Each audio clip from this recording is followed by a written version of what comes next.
करीब 1 सेंटीमीटर पर सेकंड की रफ्तार से चल रहे प्रज्ञान ने चांद की सतह पर आते ही सबसे पहले अपने सोलर पैनल खोले और अब ये अपने आसपास की चीजों को स्कैन करने के लिए नेविगेशन कैमरास का भी इस्तेमाल कर रहा है।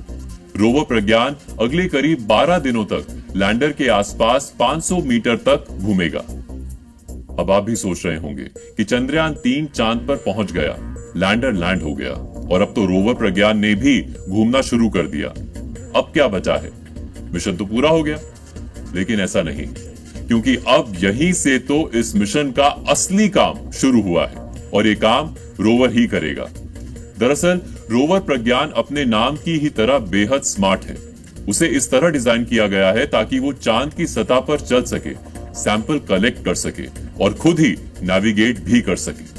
यानी रोवर प्रज्ञान एक ड्राइवरलेस कार की तरह है और वो चांद पर खुद ही ड्राइव करेगा और इस दौरान वो खुद ही फैसले लेगा कि कहीं सामने कोई क्रेटर या गड्ढा तो नहीं है, सामने कोई बड़ी चट्टान तो नहीं है, और अगर है तो क्या वो उसे पार कर पाएगा या नहीं।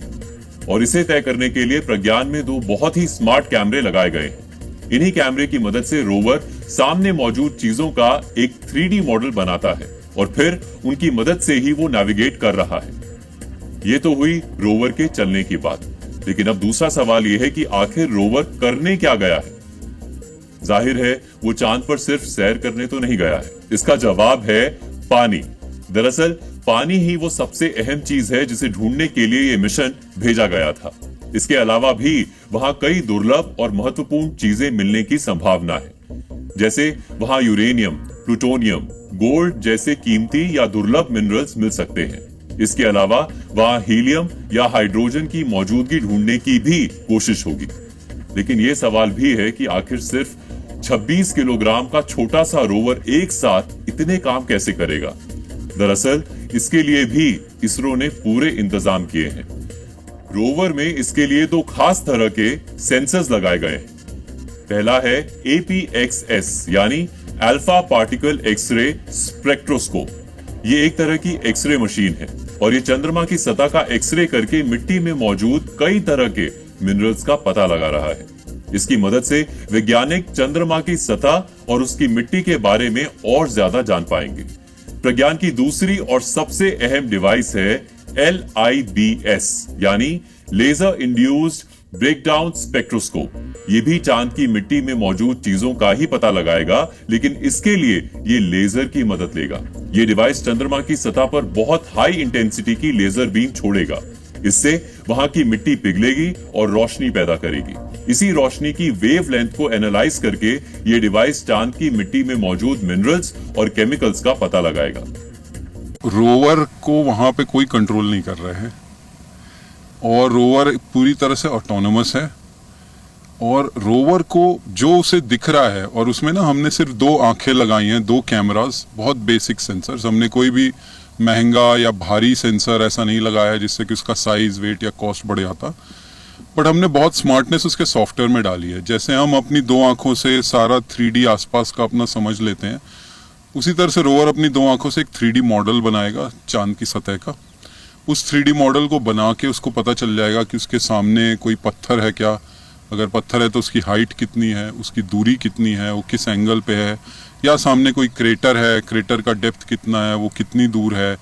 और इन सब चीज़ों को जानने के बाद उसे जिस टारगेट पॉइंट पे पहुंचना है उसके लिए वो एक पाथ अपने आप से खुद ब खुद प्लान कर लेगा और फिर वो पाथ प्लान करके उस पॉइंट तक पहुंच जाएगा। तो ये सारा का सारा काम पूरी तरह से ऑटोनोमसली हो रहा है और वहाँ पे बहुत ज़्यादा क्रेटर या गड्ढे हैं, इसलिए बहुत चैलेंजिंग था, पर हम वहाँ पे गए क्योंकि वहाँ पे पानी है। और जब रोवर वहाँ पे जाएगा तो रोवर में आप समझिए कि एक ड्रिलिंग की छोटी सी सुविधा है, वो कुछ चीज़ों को ड्रिल करके सैंपल ले सकता है। उसके पास एक स्पेक्ट्रोमीटर सेंसर है जिससे कि सैंपल को ऑब्जर्व करके वो पता कर सकता है कि उसमें कौन कौन से एलिमेंट हैं, क्या उसमें वाटर है, क्या उसमें कोई और खनिज है, क्या कोई और रेयर अर्थ मटेरियल है। तो ये सारी चीज़ें उसको पता चल सकती है। जैसे ये भी हो सकता है कि वहाँ पे बहुत मात्रा में यूरेनियम हो या गोल्ड हो।